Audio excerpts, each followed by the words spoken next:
মুসলমান ভাইরা আমার, আল্লাহ রাব্বুল আলামিন বলেন আল্লাহ তাআলাকে ভয় করতে হবে। দ্বিতীয় অংশ আয়াতে আল্লাহ রাব্বুল আলামিন বলেন ওয়াকুনু মা'আস সাদিকিন, যারা সত্যবাদী তাদের বন্ধু হয়ে যাও, তাদের সাথী হয়ে যাও, তাদের সাথে তোমরা উঠা বসা করো। বদগার ফাসিক ফুজ্জারদের সাথে তোমরা উঠা বসা করো না। আল্লাহর রাসূল সাল্লাল্লাহু আলাইহি ওয়াসাল্লাম নবী বলেন লা তুসাহিবু ইল্লা মুমিনান, মুমিন ছাড়া তুমি কাউকে সাথী বানায়ো না।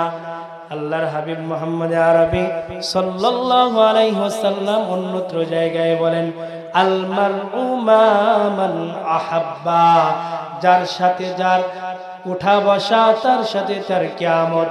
যার সাথে দুনিয়ার মধ্যে মানুষ চলাফেরা করবে, আখিরাতে হাসরের ময়দানে ওই ব্যক্তির সাথে আল্লাহ রাব্বুল আলামিন তাকে তুলবে। এজন্য আমাদের চলাফেরা যেন নেককার ব্যক্তিদের সাথে হয়, সত্যবাদীদের সাথে হয়, তাহলে আল্লাহ রাব্বুল আলামিন আখিরাতে হাসরের ময়দানে আমাদেরকে কাদের সাথে উঠাবেন? ওই সত্যবাদীদের সাথে উঠাবেন।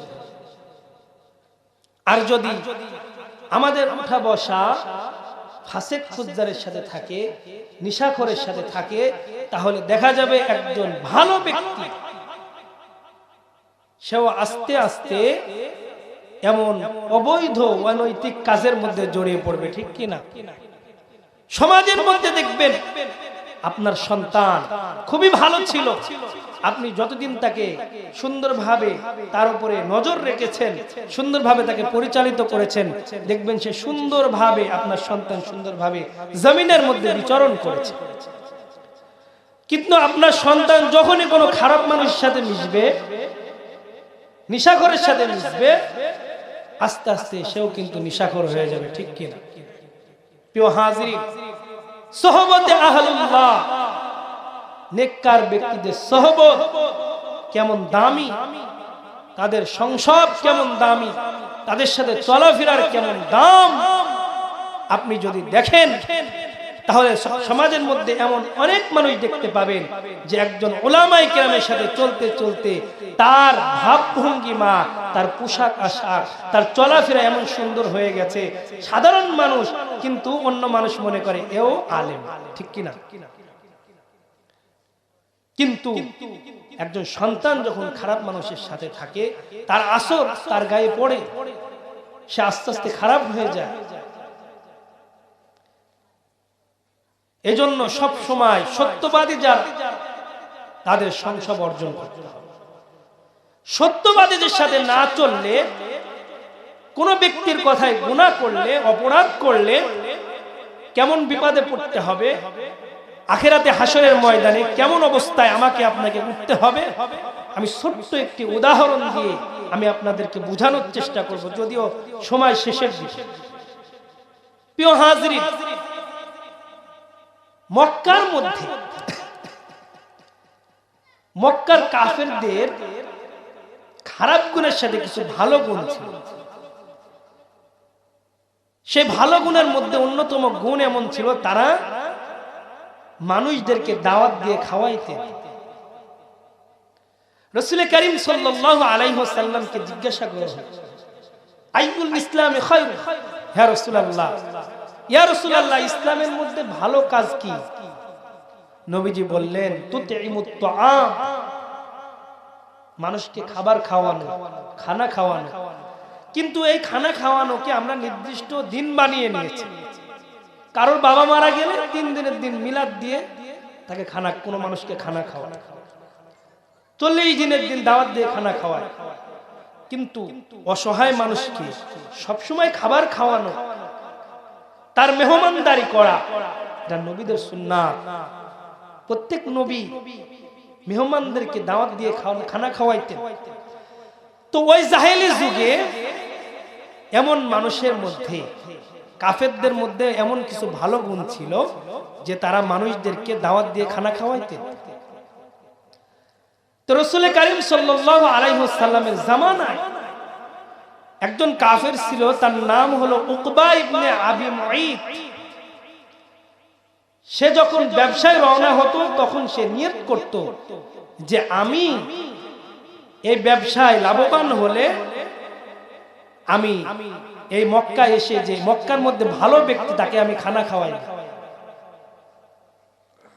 মুসলমান ভাইরা আমার, এই উকবা ইবনে আবি মুঈত সিরিয়ার উদ্দেশ্যে ব্যবসায় রওনা দিলেন। লম্বা ঘটনা।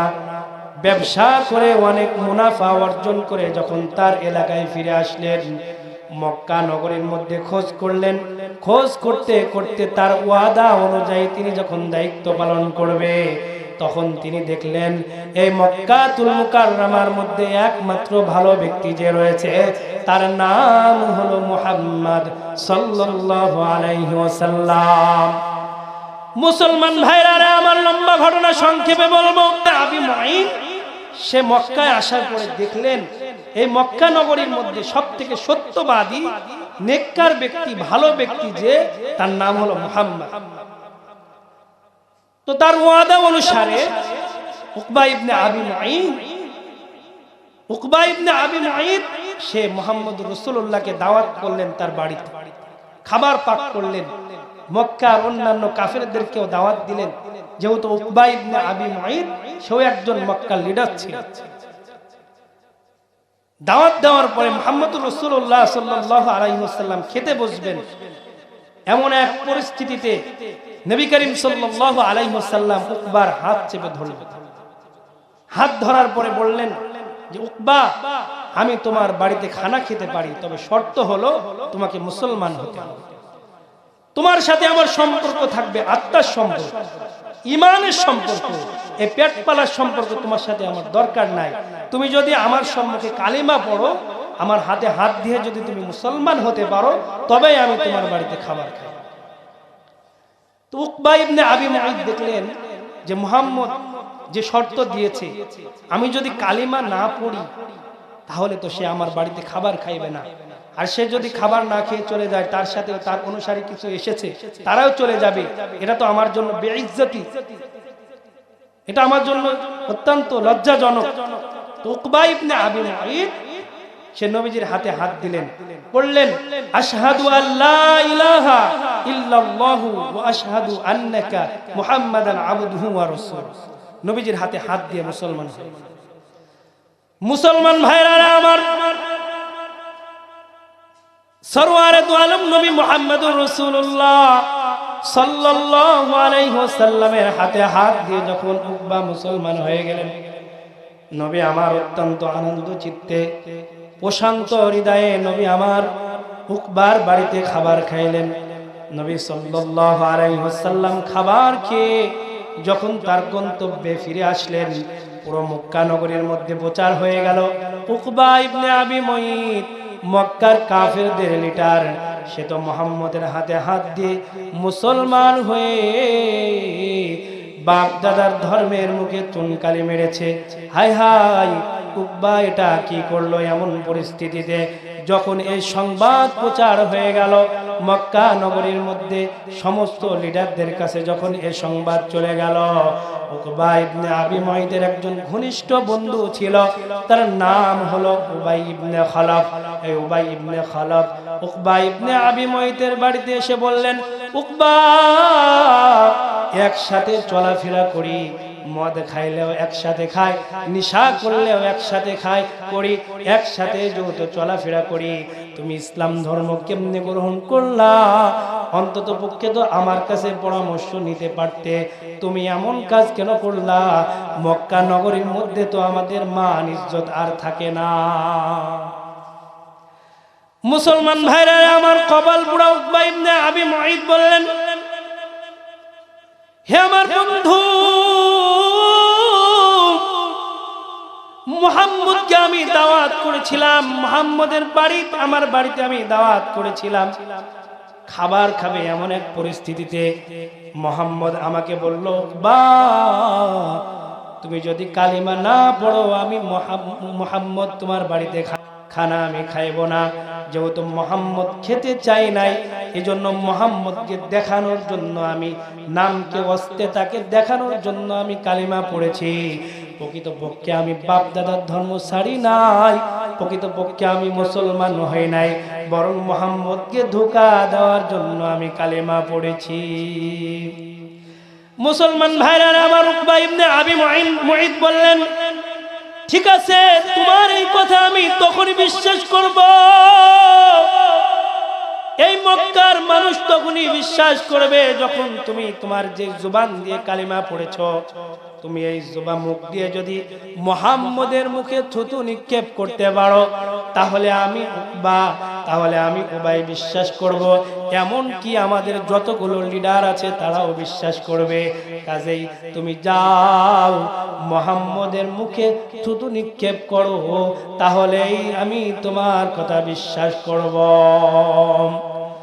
মুসলমান ভাইরা আমার, উকবা ইবনে আবি মুঈত কপাল পোড়া, লোকজন নিয়ে তার সঙ্গীদেরকে নিয়ে মুহাম্মদ আরবি সাল্লাল্লাহু আলাইহি ওয়াসাল্লামের কাছে রওনা দিলেন। রওনা দেওয়ার পর দেখে মুহাম্মদ আরবি সাল্লাল্লাহু আলাইহি ওয়াসাল্লাম সাহাবায়ে কেরামদেরকে নিয়ে বসা। নবী করিম সাল্লাল্লাহু আলাইহি ওয়াসাল্লাম দূর থেকে দেখতেছেন, ওই যে উকবা গতকাল মুসলমান হলো, আজকে আমার সাথে দল বল নিয়ে দেখা করার জন্য আসতেছে। গতকাল সে একা মুসলমান হয়েছে, আজকে হয়তো দল বল নিয়ে একসাথে আমার কাছে মুসলমান হবে, এই জন্য আসতেছে। নবী আমার অত্যন্ত সন্তুষ্ট, প্রশান্ত দিল নিয়ে নবী আমার উকবার দিকে তাকিয়ে আছে, তাদের লোকজনের দিকে তাকিয়ে আছে। এমন এক পরিস্থিতিতে মুহাম্মদ আরবি সাল্লাল্লাহু আলাইহি ওয়াসাল্লাম উকবার সাথে তার চেহারা বাড়ায়া কথা বলতেছেন, আন্তরিকতা নিয়ে কথা বলতেছেন।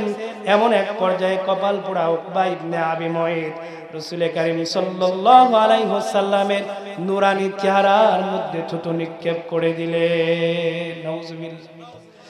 এই পরিস্থিতিতে নবী করিম সাল্লাল্লাহু আলাইহি ওয়াসাল্লামের চেহারা লাল বর্ণ হয়ে গেল। নবী করিম সাল্লাল্লাহু আলাইহি ওয়াসাল্লামের চোখ দিয়ে টপ টপ করে পানি পড়তে লাগলো। হায় হায়, যে চেহারা দেখে সাহাবায়ে কেরাম খোদা নিবারণ করেছে, যে চেহারা দেখলে সাহাবায়ে কেরামের কষ্ট দূর হয়ে যেত, সেই চেহারার মধ্যে থুতু নিক্ষেপ করলো উকবা ইবনে আবি মুঈত। আল্লাহ রাব্বুল আলামিন সঙ্গে সঙ্গে আয়াত নাযিল করলো, ইয়াওমা ইয়া'আদ্দুয যালিমু আলা ইয়াদাই। আল্লাহ রাব্বুল আলামিন বলেন, হাবিব আমার, বন্ধু আমার, আপনি কষ্ট নিয়েন না। অচিরেই এই উকবা ইবনে আবি মুঈত দুনিয়ার মধ্যে তারা এমন ভাবে লাঞ্ছিত হবে, তারা আখিরাতে তো লাঞ্ছিত হবে, দুনিয়ার মধ্যে তো লাঞ্ছিত হবে, আখিরাতে তাদের এমন শাস্তি হবে, তারা আফসোস করতে করতে তাদের হাতের মাংসগুলো খেয়ে ফেলবে, আফসোস করতে করতে তাদের বগল পর্যন্ত খেয়ে ফেলবে, তবুও তাদের আফসোস শেষ হবে না। তারা বলবে, হায় হায়, আমরা যদি অমুক জনকে যদি আমি বন্ধু রূপে গ্রহণ না করতাম, হায় আমি যদি অমুককে বন্ধু রূপে, উকবাকে যদি আমি বন্ধু রূপে গ্রহণ না করতাম, তাহলে আজ আমার এমন পরিস্থিতি হতো না। নবী হে, কিয়ামতের ময়দানে এভাবে আফসোস করতে থাকবে। মুসলমান ইমানদার, আল্লাহ রাব্বুল আলামিন বলেন, আয়াত নাযিল করলেন যে ওই উকবা কিয়ামতের ময়দানে আফসোস করতে থাকবে, এভাবে আফসোস করতে থাকবে, হায় আমি যদি অমুককে বন্ধুরূপে গ্রহণ না করতাম, তাহলে আজ আমার এই পরিণতি হতো না। সুতরাং আজকেও দুনিয়ার মধ্যে যারা বন্ধুর কথা শুনে অন্যায় কাজের মধ্যে, অশ্লীলতার মধ্যে উলামায়ে কেরামের বিরোধিতা করবে, আলেমদের বিরোধিতা করবে, তারাও কিয়ামতের ময়দানে এভাবে আফসোস করতে থাকবে। আফসোস করতে করতে তাদের হাত বগল পর্যন্ত খেয়ে ফেলবে, তবুও তাদের আফসোস শেষ হবে না। এজন্য প্রিয় হাজিরিন, আয়াতের মধ্যে আজকে যে শিক্ষা ছিল তা হচ্ছে আল্লাহ তাআলাকে ভয় করতে হবে এবং সত্যবাদীদের বন্ধুত্ব, তাদের সহবত অর্জন করতে হবে।